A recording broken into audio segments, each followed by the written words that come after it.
Assalamualaikum warahmatullahi wabarakatuh. Perkenalkan, saya Sri Wahyuni dengan NIM 23040402034 dari Bimbingan dan Konseling kelas B. Baik, di sini saya akan mengerjakan tugas akhir mata kuliah belajar dan pembelajaran. Dalam pembelajaran, kita sering mendengar istilah media belajar dan sumber belajar. Kedua hal ini sangat penting untuk membantu kita memahami materi dengan lebih baik. Mari kita pelajari lebih dalam tentang apa itu media dan sumber belajar, serta mengapa mereka penting bagi kita. Media pembelajaran. Apa itu media pembelajaran? Media pembelajaran merupakan alat atau perangkat yang digunakan untuk menyampaikan materi pendidikan kepada siswa dengan tujuan mempermudah pemahaman dan meningkatkan efektivitas pembelajaran. Media belajar bisa bermacam-macam jenisnya, seperti yang pertama yaitu media visual. Ada beberapa contoh media visual. Yang pertama itu gambar dan diagram. Digunakan untuk membantu siswa memahami konsep melalui visualisasi, misalnya diagram anatomi tubuh manusia dalam pelajaran biologi, atau peta geografis dalam pelajaran geografi. Poster dan grafik menyediakan informasi secara ringkas dan visual. Poster ilmiah di laboratorium atau grafik statistik dalam ekonomi bisa menjadi contoh. Video dan animasi menyampaikan informasi dinamis yang sulit dijelaskan hanya dengan teks atau gambar. Video eksperimen kimia atau animasi proses fotosintesis memberikan ilustrasi yang hidup dan menarik. Yang kedua yaitu media digital. Ada beberapa contoh apa itu media digital. Software pendidikan, program interaktif yang membantu siswa belajar melalui simulasi atau permainan. Misalnya software simulasi fisika yang memungkinkan siswa melakukan eksperimen virtual. Aplikasi mobil, aplikasi belajar yang dapat diunduh di smartphone atau tablet seperti Duolingo untuk belajar bahasa atau Khan Academy untuk berbagai mata pelajaran. Dan yang terakhir yaitu media cetak. Contoh media cetak adalah majalah dan jurnal, menyediakan artikel terbaru dan riset terkini yang relevan dengan topik tertentu. Misalnya jurnal ilmiah dalam bidang kedokteran atau teknologi. Kelebihan media belajar. Ada beberapa contoh kelebihan media belajar. Yang pertama yaitu meningkatkan motivasi dan minat belajar. Media belajar yang menarik dapat meningkatkan motivasi dan minat siswa dalam belajar. Visualisasi, animasi, dan interaktivitas membuat proses pembelajaran lebih menyenangkan dan menarik. Yang kedua yaitu memperjelas konsep yang abstrak. Media belajar seperti diagram, grafik, dan video dapat membantu memperjelas konsep yang sulit dipahami hanya dengan teks. Hal ini sangat berguna untuk pelajaran yang memerlukan visualisasi seperti sains dan matematika. Dan ketiga yaitu memfasilitasi pembelajaran mandiri. Media belajar memungkinkan siswa untuk belajar secara mandiri di rumah atau di mana saja. Materi pelajaran yang tersedia secara online bisa diakses kapan saja, memberi fleksibilitas waktu bagi siswa. Dan yang terakhir yaitu meningkatkan keterlibatan aktif. Media interaktif seperti simulasi dan permainan edukatif mendorong siswa untuk terlibat secara aktif dalam proses pembelajaran. Ini bisa meningkatkan retensi dan pemahaman materi. Kekurangan media belajar. Kekurangan media belajar dapat bervariasi tergantung pada jenis media yang digunakan. Berikut adalah beberapa kekurangan dari berbagai jenis media belajar. Buku teks tidak interaktif. Buku teks seringkali tidak interaktif dan tidak dapat menyesuaikan dengan gaya belajar individu. Keterbatasan visual. Kurangnya elemen visual yang menarik dapat membuat siswa cepat bosan.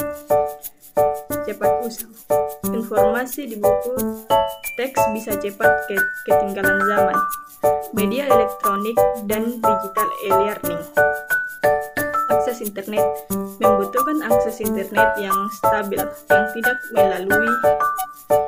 yang tidak selalu tersedia di semua tempat. Distractions, siswa mungkin mudah teralihkan oleh konten non pendidikan di internet. Keterampilan teknologi memerlukan keterampilan dasar teknologi yang mungkin tidak dimiliki semua siswa atau guru. Aplikasi dan game edukasi. Biaya. Beberapa aplikasi atau game edukasi mungkin memerlukan biaya berlangganan atau pembelian. Ketergantungan bisa membuat siswa lebih tergantung pada aplikasi daripada pengajar atau metode pembelajaran lainnya. Overstimulating bisa terlalu merangsang, membuat siswa sulit fokus pada konten pendidikan utama.